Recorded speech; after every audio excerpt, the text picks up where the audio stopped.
Hello students, hope you all are well and good. So today I am here to deliver a lecture on the topics making of the Indian Constitution and the Constituent Assembly. Making of the Indian Constitution. In 1928, Motilal Nehru and 8 other Congress leaders drafted a constitution for India.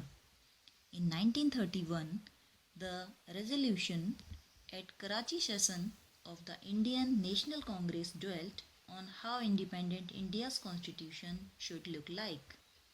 Both these documents were committed to the inclusion of universal adult franchise, right to freedom and equality, and to protect the rights of minorities in the Constitution of Independent India.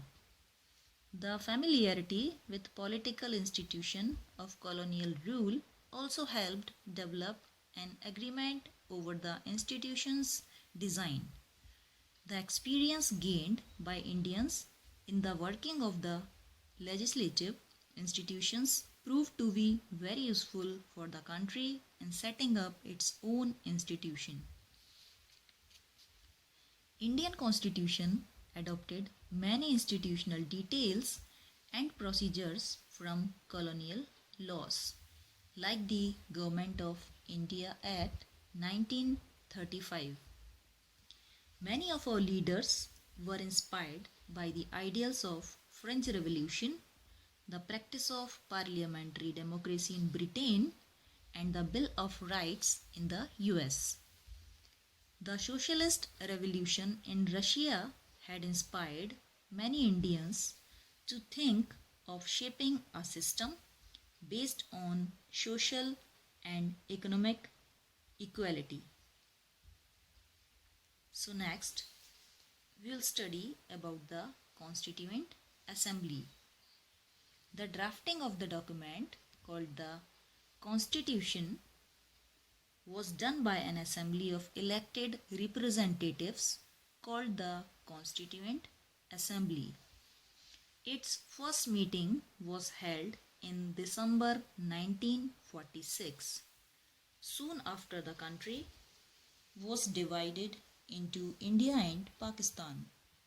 The Constituent Assembly was also divided into Constituent Assembly of India and that of Pakistan. The Assembly adopted the Constitution on 26 November 1949, but it came in effect on January 26, 1950. To mark this day, we celebrate January 26 as Republic Day every year. The Constitution does not reflect the views of its members alone. It expresses a broad consensus of its time.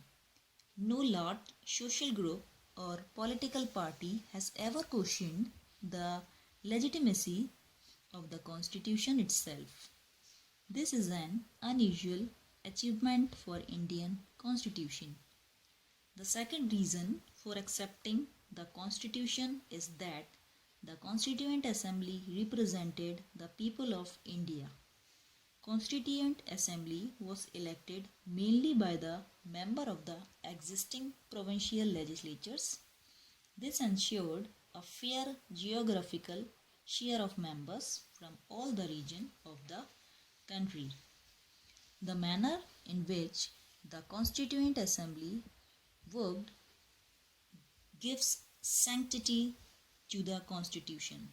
First, some basic principles were decided and agreed upon.